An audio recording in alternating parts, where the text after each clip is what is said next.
कभी अगर बनना हो तो बाज बनना, लेकिन कभी तोता मत बनना। तोता बोलता तो बहुत है, लेकिन ज़्यादा ऊंचाई तक उड़ नहीं सकता।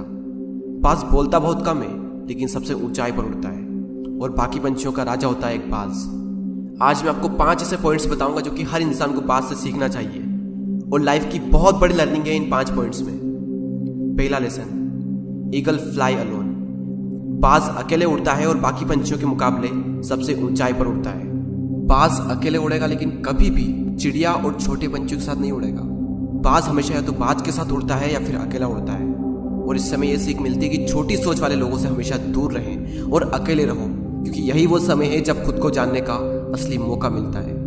दूसरा लेसन, बाज का विजन बहुत ज्यादा क्लियर होता है और बहुत ज्यादा स्ट्रॉन्ग होता है। बाज अपने शिकार को 5 किलोमीटर दूर से ही देख लेता है, और जब एक बार उसे अपना लक्ष्य दिख जाता है तो उसके बाद चाहे रास्ते में कितनी भी मुश्किलें क्यों ना आए, वो अपने लक्ष्य को हासिल करके ही दम लेता है। इससे भी एक बहुत बड़ी सीख मिलती है कि अपना विजन क्लियर रखो, और उसे हासिल करने में फिर चाहे कितनी भी मुश्किलें क्यों ना आए, पीछे मत हटो उस बाज की तरह। तीसरा लेसन, बाज कभी भी मरे हुए जानवरों को नहीं खाता, वो हमेशा जिंदा शिकार करता है, और इससे हमें यह सीख मिलती है कि जो हमारा पास्ट है वो मर चुका है, तो अपने उन मरे हुए सड़े हुए थॉट्स पर ध्यान मत दो और अपनी आने वाली ताजी फ्रेश जिंदगी पर ध्यान लगाओ।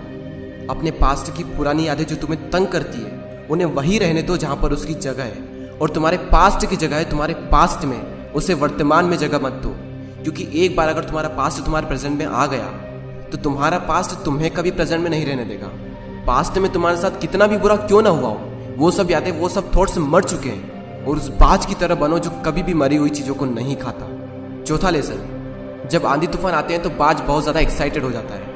जब बारिश होती है तो सारे पंछी छिपकर बैठ जाते हैं, लेकिन बाज को बड़ा मजा आता है। जब तेज हवाएं चलती है तो बाज उन हवाओं के सहारे और तेजी से ऊपर की ओर उठता है, और ऊपर उड़ते उड़ते इतना ऊपर उड़ जाता है कि बादलों से भी ऊपर पहुंच जाता है। और इससे भी एक बहुत बड़ी सीख मिलती है कि मुसीबत में मजा ढूंढो। और नेपोलियन हिल ने एक बार कहा था कि हर बड़ी चुनौती अपने साथ में एक बहुत बड़ा अवसर लेकर आती है। तो उस बाज की तरह तुम भी अपने अवसर को पहचानो, और जिस दिन तुमने अवसरों को पहचान लिया तो सारी मुश्किलें तुम्हारे नीचे होगी और तुम उन मुश्किलों के ऊपर होगे। फिफ्थ लेसन, बाज अपने घोंसलों में से सॉफ्ट घास को हमेशा निकाल देता है, ताकि बाज का जो बच्चा होता है वो उसमें कंफर्टेबल ना हो सके, क्योंकि अगर वो घोंसले में कंफर्टेबल हो गया तो वो वहीं रहना पसंद करेगा। लेकिन बाज ऐसा कभी होने नहीं देता। बाज एक पंछी है, और उसे भी ये बात पता है कि there is no growth in comfort zone.